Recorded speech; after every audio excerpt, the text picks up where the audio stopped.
तो against the sky supreme के last episode में हम लोगों ने देखा इस ब्लैक स्मिथ को पकड़ने के लिए सभी लोग उसके घर के पास आ जाते हैं और ब्रदर हजी और उसके साथी इस ब्लैक स्मिथ के ऊपर हमला कर देते हैं। लेकिन ये ब्लैक स्मिथ बहुत ही आसानी के साथ में इन लोगों को हरा देता है। इस चीज को देखकर तैन्यू उसे एक ही झटके में हरा देता है। इसके बाद यह ब्लैक स्मिथ यहाँ पर कबूल कर लेता है कि उसने इस डिसाइपल के माता पिता को मारा है, जिसकी वजह से यह डिसाइपल बहुत ही ज्यादा गुस्से में आ जाता है और वो इस ब्लैक स्मिथ को यहाँ पर मारने वाला होता है। लेकिन तैन्यू उसे रोक लेता है। लेकिन तभी यहाँ पर कुछ असिस्टेंट लोग आ जाते हैं और वो लोग इस ब्लैक स्मिथ को यहाँ पर जान से मार देते हैं। और अब आगे तो इस एपिसोड की शुरुआत में तैन्यू बोलता है 9 लेवल की सोल रिफाइनिंग स्वॉर्ड इन लोगों के पास है और वो लोग यहाँ पर मुझे जान से मारना चाहते हैं। इस पर चिंगफेंग तैन्यू को बोलता है तुम यहाँ पर ठीक हो? इस पर तैन्यू बोलता है मैं बिल्कुल ठीक हूँ, लेकिन यहाँ पर जो लोग हम लोगों को मारने के लिए आए हैं उन लोगों का लेवल 9 लेवल के सोल रिफाइनिंग लेवल से भी आगे है। और मुझे जहाँ तक पता है मैंने पिछली बार के कॉम्पिटिशन में जिन डिसाइपल लोगों के साथ फाइट किया था उन लोगों से भी ज्यादा पावरफुल ये लोग यहाँ पर है। इसलिए तुम्हारे लिए अच्छा ये होगा कि तुम इस जगह से चले जाओ, मैं इन लोगों के साथ यहाँ पर फाइट करता हूँ और इन लोगों को किसी तरह रोक के रखता हूँ। इस पर चिंगफेंग बोलता है मैं तुम्हें यहाँ पर अकेला छोड़कर कहीं भी जाने वाले नहीं हूँ और हम लोगों को इन लोगों ने यहाँ पर बुलाया था और हम लोगों का बहुत ही अच्छे तरीके से ख्याल भी रखा है, तो हम लोग यहाँ पर मुसीबत में इन लोगों को छोड़कर कैसे जा सकते हैं, इसलिए मैं भी यहाँ पर तुम्हारा साथ दूंगी चाहे कुछ भी हो जाए। चिंगफेंग और तैन्यू आपस में ये सब बात कर ही रहे होते हैं, लेकिन तभी हम लोगों को कुछ लोगों को दिखाया जाता है जिनके पीछे में ये असेसन लगे हुए होते हैं और वो लोग बहुत ही बेरहमी के साथ में इन लोगों को मार भी रहे होते हैं। लेकिन तभी इस चीज को बेबे देख लेती है और वो इन लोगों को यहाँ पर रोकने लगती है और वो बोलती है तुम लोग यहाँ पर दोबारा से मेरे सिटी के लोगों को चोट पहुंचाने के बारे में सोचना भी मत, नहीं तो तुम्हारे साथ बहुत ही ज्यादा बुरा होगा। लेकिन ये असेसन बहुत ही ज्यादा पावरफुल होता है और वो अपने एक ही अटैक से बेबे को बहुत ही ज्यादा दूर कर देता है। इसके बाद ये असेसन बिना कोई टाइम जाए किए यहाँ पर बेबे को जान से मारने के लिए भी आ जाता है, लेकिन तभी तैन्यू आकर उसकी जान को बचा लेता है और वो इन लोगों को यहाँ से जितनी जल्दी हो सके जाने के लिए बोलता है। इस पर बेबे तैन्यू को बोलती है मेरे पिताजी ने तुम लोगों को यहाँ पर बुलाया था और तुम यहाँ पर अपने साथी को यहाँ से जाने की बात कर रहे हो, तो तुम मेरे पिताजी को कैसे समझाओ कि यहाँ पर क्या हुआ था। बेबे ये सब बोल ही रही होती है, लेकिन तभी हम लोगों को एक दूसरे असेसन को दिखाया जाता है जो कि इन लोगों के ऊपर हमला करते हुए बोलता है तुम में से कोई भी जिंदा बचकर यहाँ से नहीं जाएगा। और वो ये बोलने के बाद में एक बहुत ही ज्यादा पावरफुल अटैक इन लोगों के ऊपर कर देता है, लेकिन तभी चिंगफेंग आकर इसके अटैक को रोक लेता है। इन दोनों के बीच में यहाँ पर फाइट शुरू हो जाती है, लेकिन हम साफ साफ देख सकते हैं कि यह असेसन बहुत ही ज्यादा पावरफुल होता है और उसके सामने चिंगफेंग यहाँ पर वीक पड़ते हुए दिखाई दे रहा होता है। लेकिन तभी यह असेसन एक अटैक चिंगफेंग के ऊपर कर देता है जिसकी वजह से वह थोड़ी दूर जाकर गिरती है। लेकिन तभी हम लोगों को तैन्यू और इस असेसन की फाइट दिखाई जाती है जहाँ पर तैन्यू चाहकर भी चिंगफेंग की मदद नहीं कर पा रहा होता है, क्योंकि यह असेसन तैन्यू को यहाँ पर ऐसा करने ही नहीं दे रहा होता है। इसलिए तैन्यू इन लोगों को बोलता है तुम लोग यहाँ पर सतर्क रहो नहीं तो कुछ भी हो सकता है। लेकिन तभी हम लोगों को इस असेसन को दिखाया जाता है जो कि अपने नीडल से चिंगफेंग के ऊपर हमला कर देता है, लेकिन तभी बेबे उसके सामने आ जाती है जिसकी वजह से यह नीडल बेबे को लग जाता है और वो कुछ ही देर में यहाँ पर बेहोश होने लगती है। लेकिन वो बेहोश होने से पहले चिंगफेंग को बोलती है कि मैं यहाँ पर अपने लॉन्गजून क्लैन की जिम्मेदारी तुम लोगों के ऊपर छोड़कर जा रही हूँ, तुम लोग उसका अच्छे से ख्याल रखना और यहाँ पर रहने वाले सभी लोगों की जान भी बचाना। और वो ये बोलने के बाद में यहाँ पर बेहोश हो जाती है। इस चीज को देखकर चिंगफेंग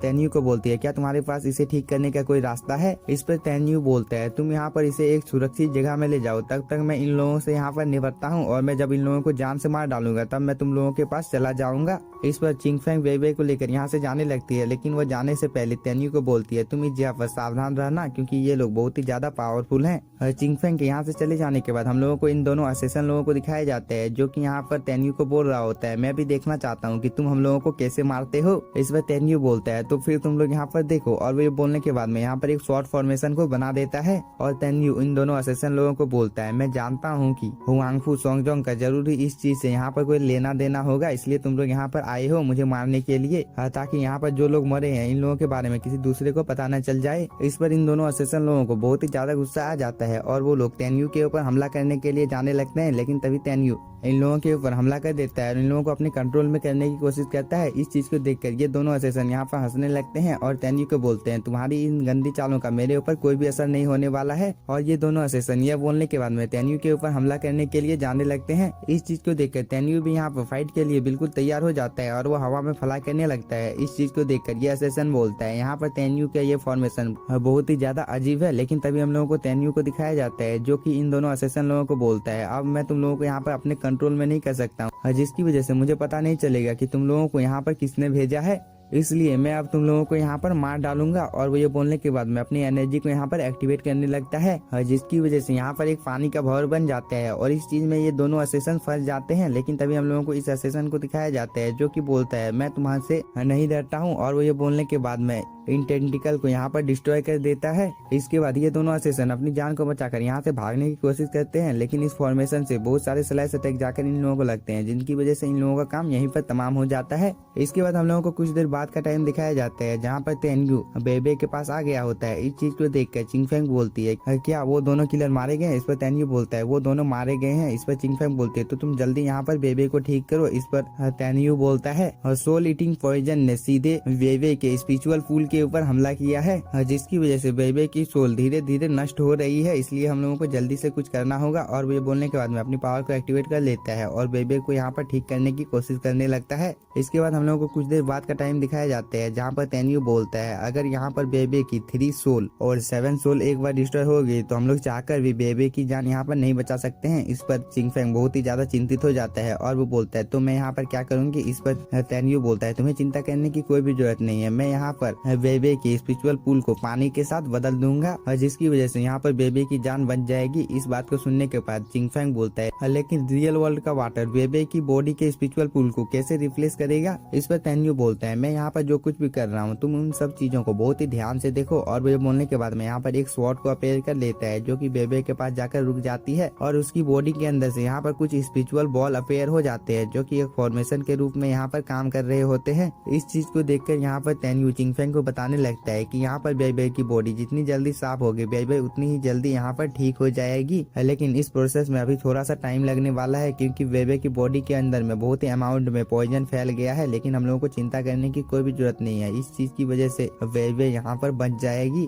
तेनयू ये सब बोल ही रहा होता है लेकिन तभी हम लोगों को बेबे को दिखाया जाता है जिसकी बॉडी में एक स्पिरिचुअल ब्लास्ट होता है। इस चीज को देखकर चिंगफेंग थोड़ा सा शॉक होता है और वो बोलता है किसी की बॉडी के अंदर से इतनी जल्दी पॉइजन को कैसे बाहर निकाला जा सकता है? लेकिन तभी तेनयू बेबी को अपनी पावर का यूज करके सेफली नीचे उतार देते हैं और अब कुछ ही देर में बेबी को भी यहाँ पर होश आ जाता है और वो अपने कपड़ों को यहाँ पर नहीं देखकर थोड़ा सा शॉक होती है और वो तेनयू को बोलती है तुमने यहाँ पर मेरे साथ क्या किया है? इस पर तेनयू बोलता है मैं यहाँ पर बस तुम्हारी मदद कर रहा था क्योंकि तुम्हारी बॉडी के अंदर में पॉइजन चला गया था। इस पर बेबी को इन लोगों की बातों के ऊपर भरोसा नहीं हो रहा होता है और वो बोलती है क्या तुम लोग मुझे ठीक कर देते तो मेरे कपड़े कहाँ पर चले गए? इस पर तेनयू बोलता है तुम ठीक बोल रहे हो, तुम यहाँ पर जल्दी से अपने कपड़े को पहन लो। और तेनयू यह बोलने के बाद में पीछे मुड़ जाता है। इसके बाद चिंगफेंग बोलती है मैं तुम्हारे साथ हूँ, तुम्हें चिंता करने की जरूरत नहीं है। और वो यह बोलने के बाद में पीछे मुड़ जाती है। इसके बाद बेबी अपने कपड़े को पहनकर ऊपर आ जाती है और वो इन दोनों को यहाँ पर डांटने लगती है। लेकिन यह सीन यहीं पर कट होता है। हम लोगों को पैलेस के अंदर का सीन दिखाया जाता है जहाँ पर सेक्स मास्टर तेनयू को बोल रहा होता है मैं एक बहुत ही ज्यादा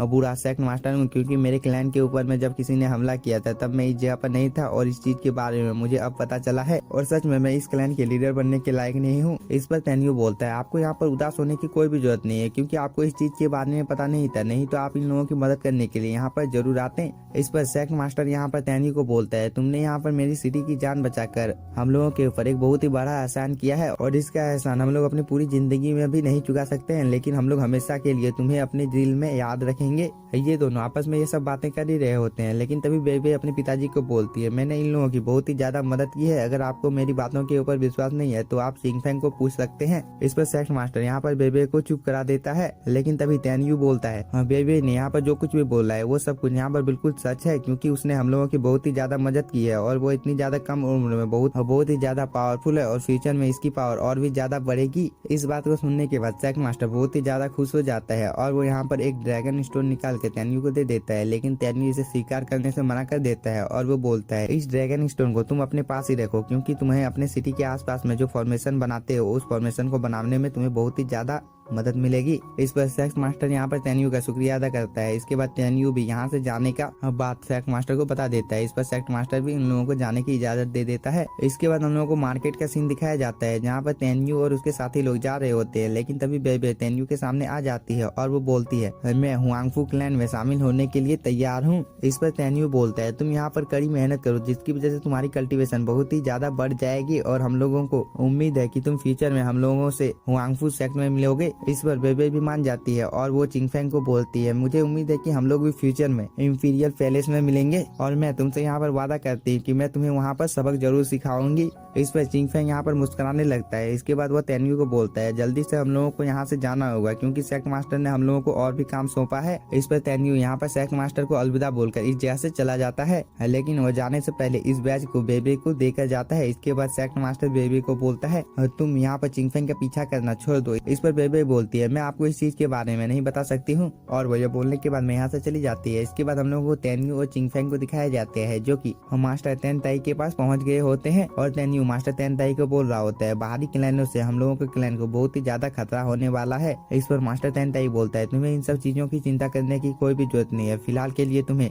जियान में वापस लौट जाना चाहिए। और तेन्यू, मैं तुम्हें और एक बात की जानकारी दे देता हूँ कि समय आ गया है कि हम लोगों को जल्दी से जल्दी अपने डिसाइपल लोगों की संख्या बनानी होगी, इसलिए तुम्हें इस काम की जिम्मेदारी मैं सौंपता हूँ। इस पर तेन्यू भी यहाँ पर हाँ बोलता है और वो बोलने के बाद में यहाँ से जाने लगता है। लेकिन इसी के साथ हम लोगों का ये एपिसोड हो जाता है खत्म। अगर आप लोगों को वीडियो पसंद आया होगा तो चैनल को सब्सक्राइब कीजिए और वीडियो को like. Thank you for watching.